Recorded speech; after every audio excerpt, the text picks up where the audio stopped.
kaagad ng sin x, cosine x, negative sin x, tsaka negative cosine x. So pag nagde-derive ka, pag ganito yung rotation, clockwise, pero pag integrate, pabaliktad. So kunyari, merong integral ng sin x dx. So ito yung sin x mo.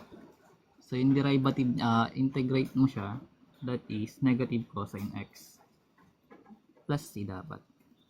Kasi indefinite. So ganun siya ginagawa. So kunyari, sinabi naman integral ng negative sin x dx. So ito yung negative sin x mo, rotate mo siya punta doon. So that is cosine x plus c. So ganun siya ginagawa pag integral. Then kapag derivative, pabaliktad naman yan. So kunyari, integrate derivative ng sin x, that is cosine x. So ganun.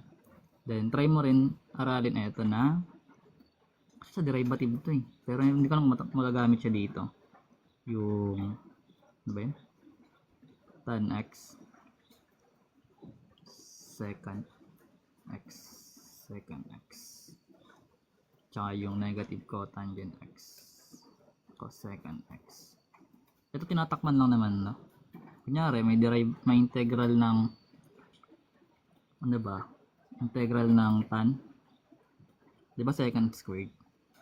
Tama ba? Pagkakaalala ko. Pero sa ano kasi sa derivative tinatakpan lang 'to eh. Nakalimutan ko lang, di ko na kasi ako nag-review nito. Sabi ko nga sa inyo eh.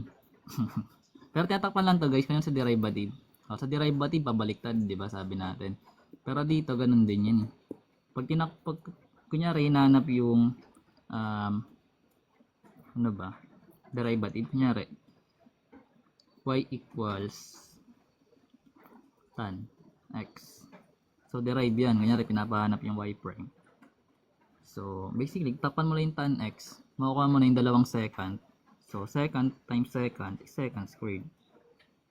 So ano nga lang, wala yung plus c guys kasi derivative yan na. So kunyari pinapahanap naman is y equals secant x. So pinapahanap yung derivative ng secant, takpan mo isang secant, makakuha mo na yung sagot, which is tan x secant x. So tan x secant x. Then as for sa kabila naman, actually itong sa kabila, lahat to may mga ko, then naka-negative lang siya. So kunyari y equals cotangent x. So yung y prime, takpan mo yung cotangent, meron ka dong negative, then dalawang cosecant, so magiging negative cosecant x, cosecant squared x. And isa yun sa pwedeng maging ano, maging technique, I think, para mabilis mag-memorize. Pero sa derivative, sa integration na ito, secant squared, magiging tan, kasi anti-derivative lang naman siya. Diba? Pag in-integrate mo to, na secant squared, ang lalabas dapat tan x. Pero that may plus c siya.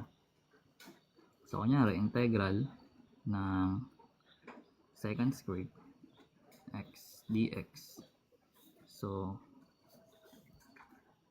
pag in-integrate mo to, ito yung lalabas. Yung tan x. Which means, pag tinakpan mo tong dalawa, lalabas yung tan x. Hindi nga ako nagdi-DE.